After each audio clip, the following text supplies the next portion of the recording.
Olá, boa tarde.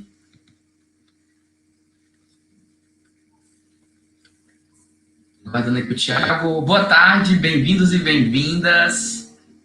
É um privilégio poder estar aqui com vocês. A gente continua a nossa programação do Davos Lab.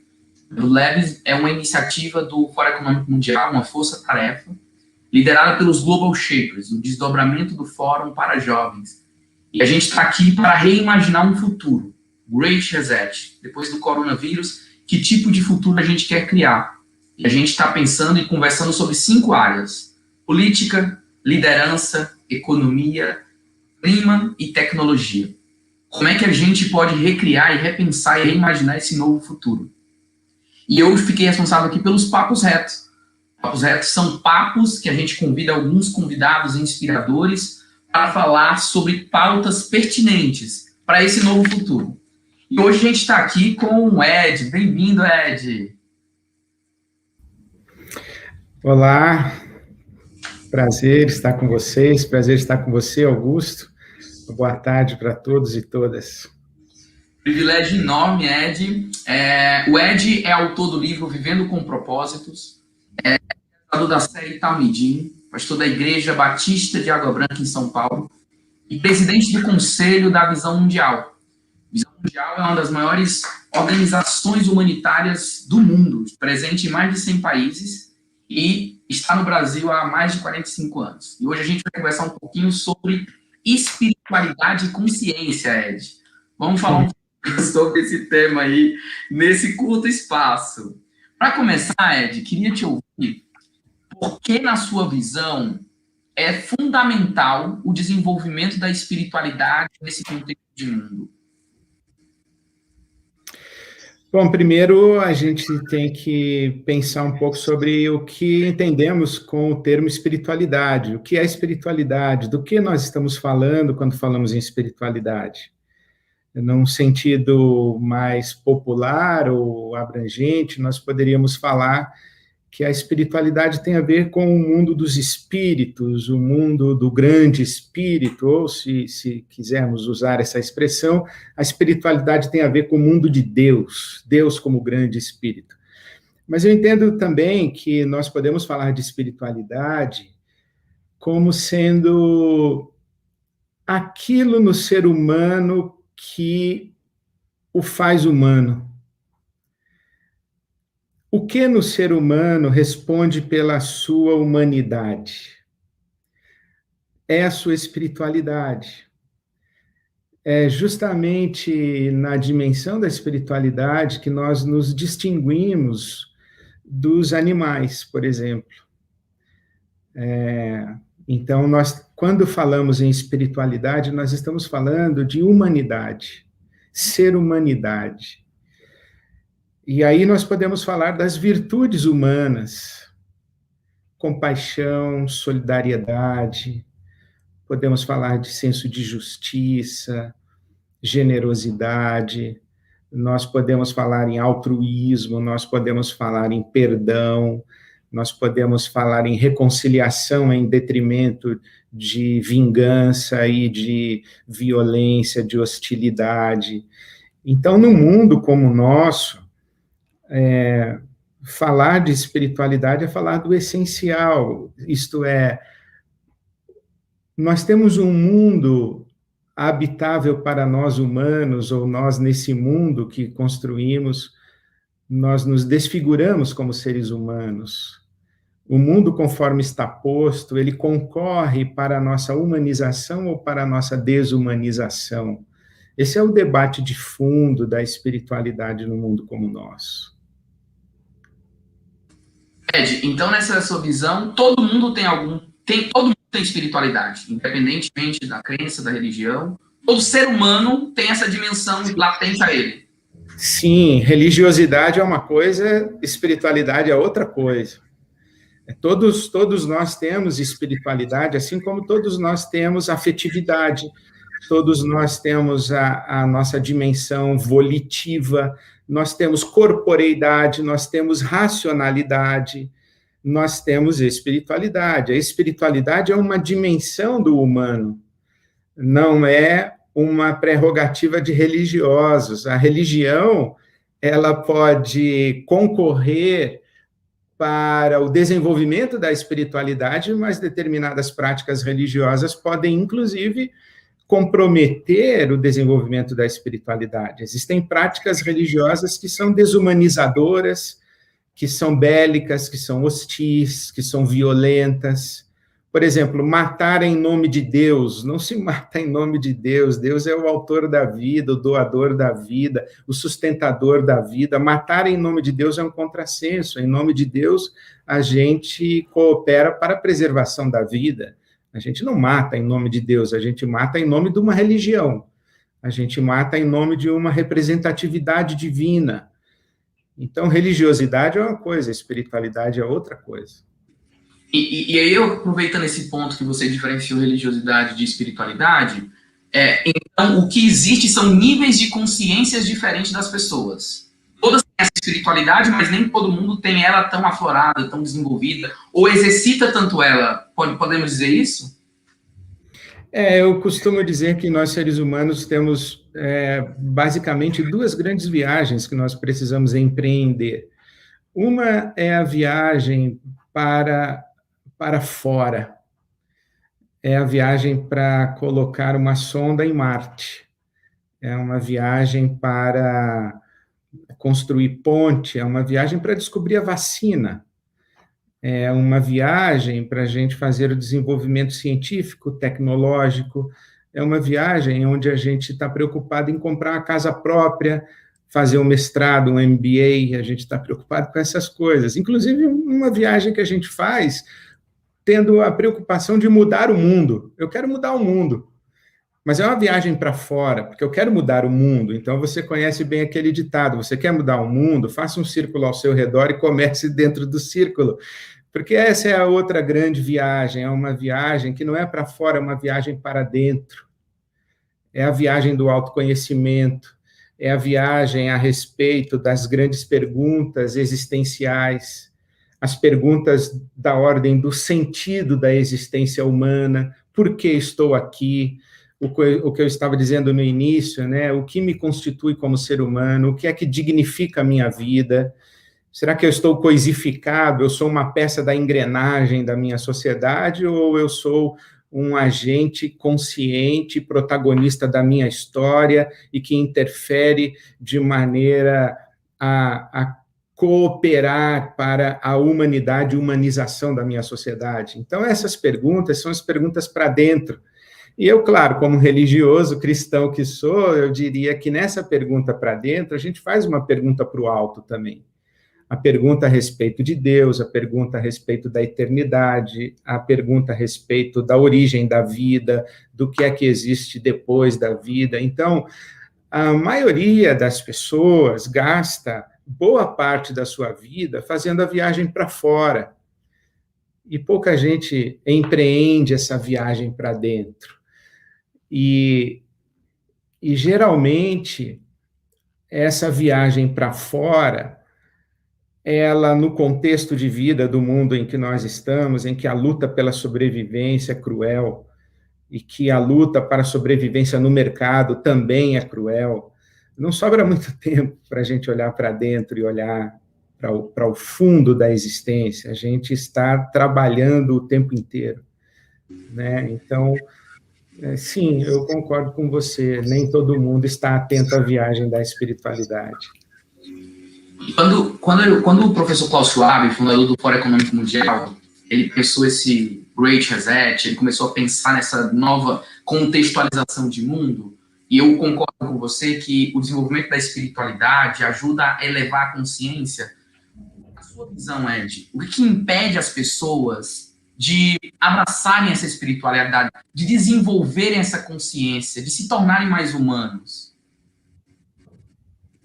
Acho que o primeiro ponto que impede é a crueldade da luta pela sobrevivência mesmo. O Gandhi dizia que com um homem com fome você não pode conversar senão em termos de pão.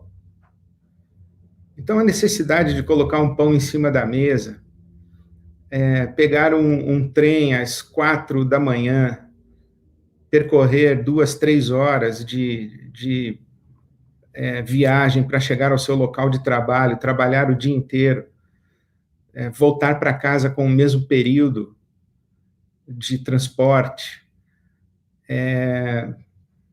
A pessoa chega em casa esgotada e às vezes chega em casa ainda tem que cuidar da sua própria casa, tem que cuidar dos seus filhos, tem que cuidar da família. Quer dizer, viver dá muito trabalho. Viver dá muito trabalho. Mas é justamente aí, nessa angústia, que surge a pergunta da espiritualidade.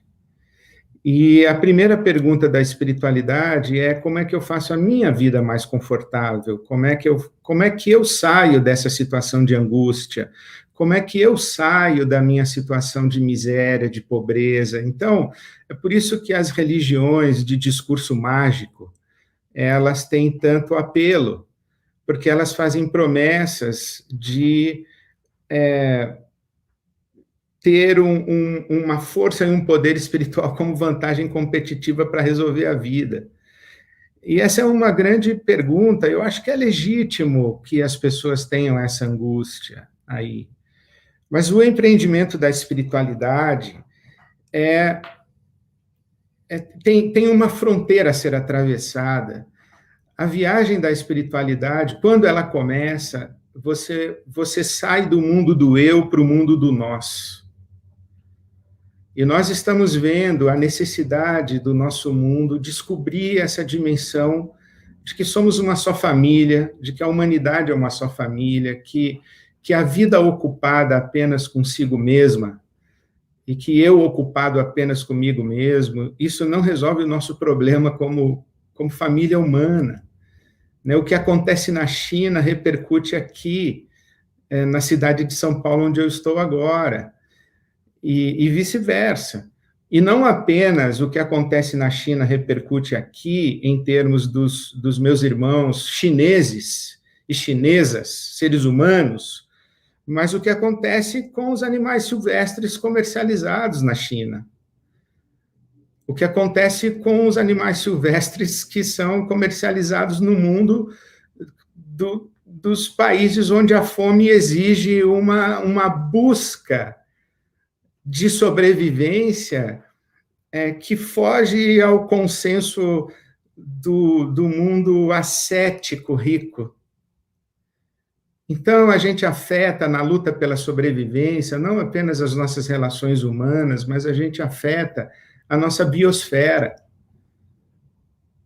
E a espiritualidade é esta descoberta, ou esta consciência, é esse despertar para o fato de que eu não sou sozinho na existência, no mundo, não apenas em relação à grande família humana, mas também à biosfera, também ao planeta, também ao universo, também ao cosmos. Então, essa consciência de sair do mundo do eu para o mundo do nós, o nós máximo abrangente possível, essa experiência é uma experiência de despertamento, ela não é automática. A gente não desperta espiritualmente automaticamente. Se você coloca uma criança e ela cresce no meio de seres humanos, ela automaticamente aprende a falar. Ela vai aprender a falar, mas ela não vai se espiritualizar no sentido que nós estamos dando ao termo, automaticamente. É preciso uma experiência de ruptura, é preciso educação, é preciso uma tomada de consciência, despertamento, iluminação, enfim. Então, se viver e sobreviver dá muito trabalho, o despertamento espiritual também, ele não é automático, ele também dá trabalho, ele exige empenho e exige uma dimensão razoável de sacrifício quando a gente sai do mundo do eu para viver no mundo do nós. E o sacrifício não é bem a nossa praia, né, Augusto? Que reflexão profunda, Ed. A gente está indo para o final e esses 4 propósitos universais podem te dar uma pista. E eu queria, nesse final de live agora, esses últimos 5 minutos, Ed, que você trouxesse um pouco quais são esses 4 propósitos universais dos seres humanos, assim, e como a gente pode buscar desenvolver a espiritualidade através daí, né? Como ponto de partida para a gente evoluir como liderança e como seres humanos. Tá bom, vamos tentar em 5 minutos responder tudo isso, Augusto. Os 4 propósitos universais, eu os defini como transcender, crescer, conviver e construir. E tirei isso da minha pesquisa filosófica, teológica, especialmente dentro da minha tradição de espiritualidade, que é cristã, é judaico-cristã.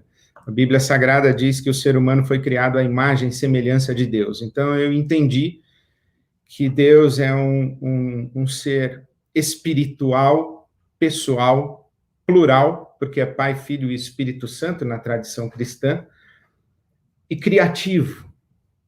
Então, se ele é um ser espiritual, o meu propósito como ser humano é transcender.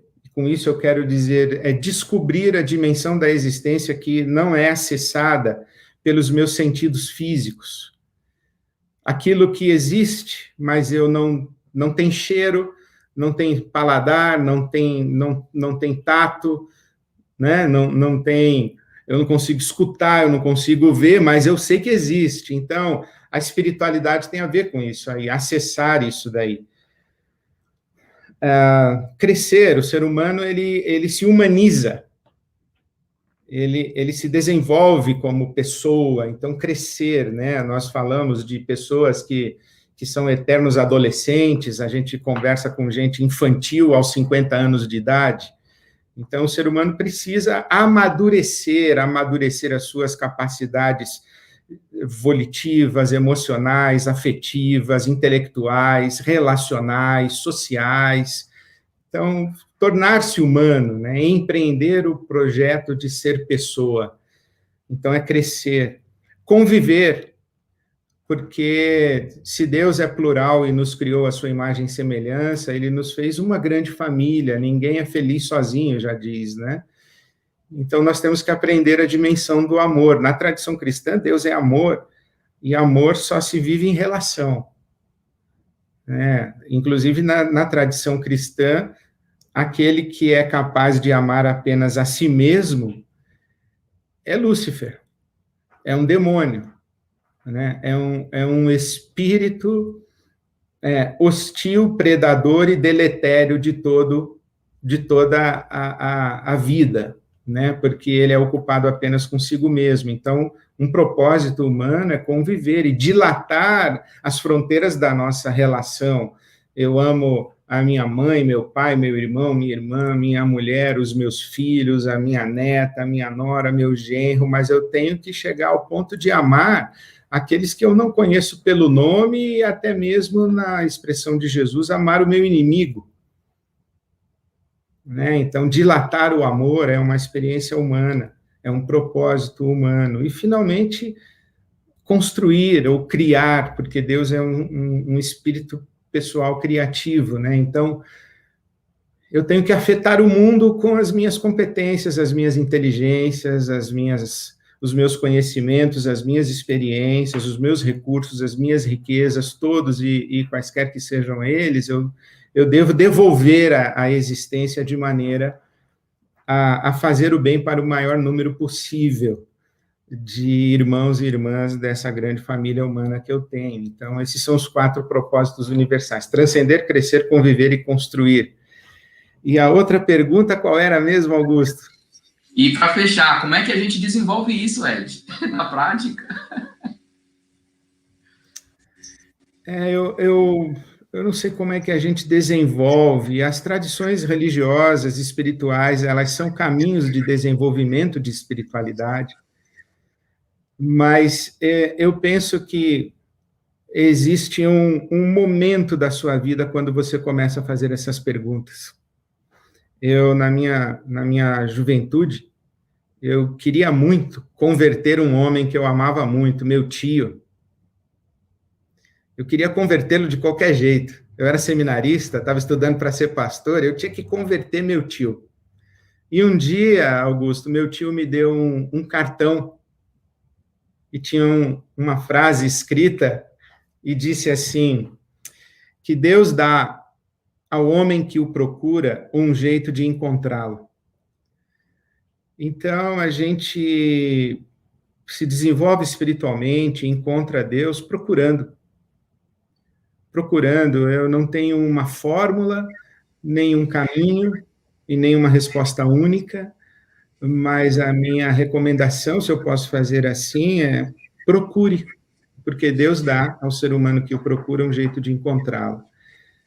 E especialmente porque na tradição cristã, Deus é o grande buscador de pessoas, Deus é quem está nos procurando o tempo todo, a ponto de ter se feito um de nós na pessoa de Jesus. Então, o que eu creio, é assim que eu vivo a minha fé e a minha experiência espiritual.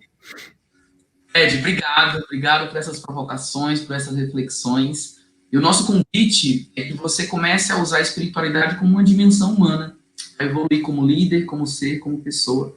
E esse The Great Reset, que a gente tanto fala, essa nova economia, esse novo formato de mundo, ele vai ser feito por homens e mulheres que desenvolvem a sua espiritualidade, de pensar no outro, de cuidar do planeta e de cuidar de si mesmo. Espero que essa reflexão do Papo Reto tenha te provocado, tenha te inspirado, e amanhã a gente continua com mais programação. Amanhã a gente tem às 9 da manhã Redefinindo a Economia. O Jean Diniz vai estar mediando um painel muito legal, e depois a Duda Alcântara vai estar falando sobre liderança. Ed, palavras finais rapidinho para a gente encerrar. Minha gratidão e meu desejo de caminhar junto com vocês nesse esforço de conhecer a si mesmo, conhecer o próximo e mudar o mundo, fazer o bem a si, fazer o bem ao próximo e fazer o bem ao mundo. Deus abençoe vocês todos. Obrigado, beijo. Obrigado, Ed. Tchau, gente. Super beijo.